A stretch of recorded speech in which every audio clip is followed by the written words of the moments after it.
I took a walk around the station about 3 o'clock today, and it was already feeling dark, and my ears hurt because, I felt like I needed a hat. It was a little chilly out there. Yeah, and our daytime high temperatures slowly getting cooler as we move our way into the weekend. Yeah, but hey, it does come with some great views here across our area. Maybe you have happened to pick up on some of those rainbow sights here across the Pacific Northwest.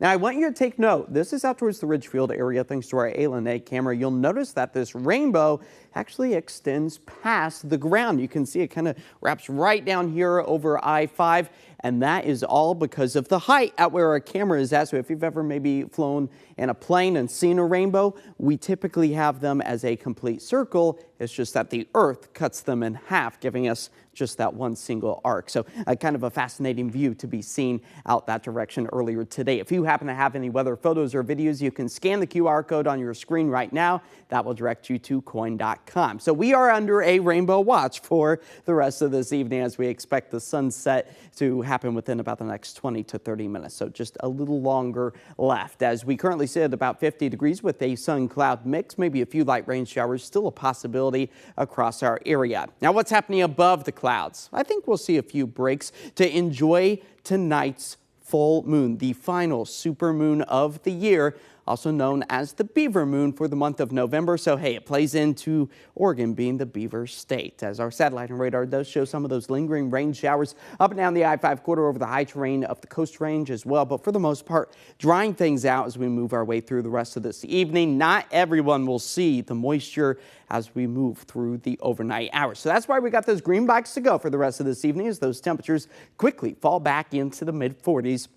We do anticipate to trade out some of the cloud coverage with a bit of patchy fog as we move our way into Saturday morning, as we've got a beautiful view of the freshly covered Mount Hood, a fresh layer of snow out that direction as we are seeing cloud-free skies. Right now, a little bit of that moisture being picked up is actually just the trees swaying in the breeze that the radar sometimes picks up as moisture. But we are anticipating more of the snowflakes to pile up over the high terrain of the Cascades above 2,500 feet as we move our way into Saturday, Sunday, and Monday.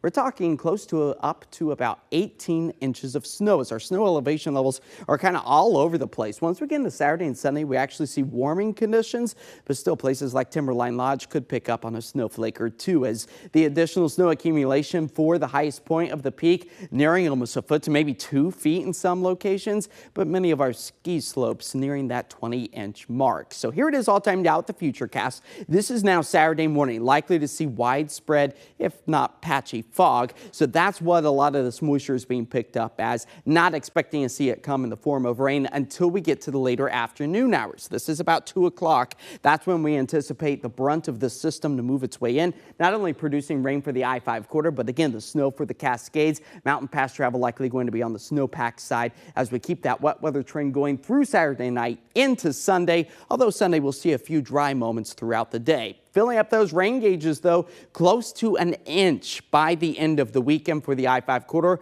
We're talking about 2.5 inches for the coast. As tonight is chilly, falling back to the upper 30s with patchy fog.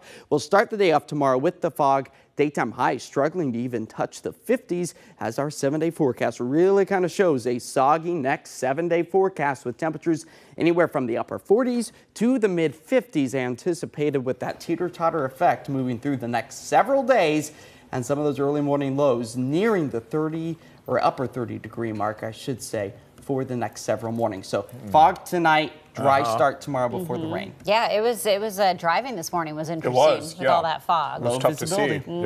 Okay, thanks, Josh.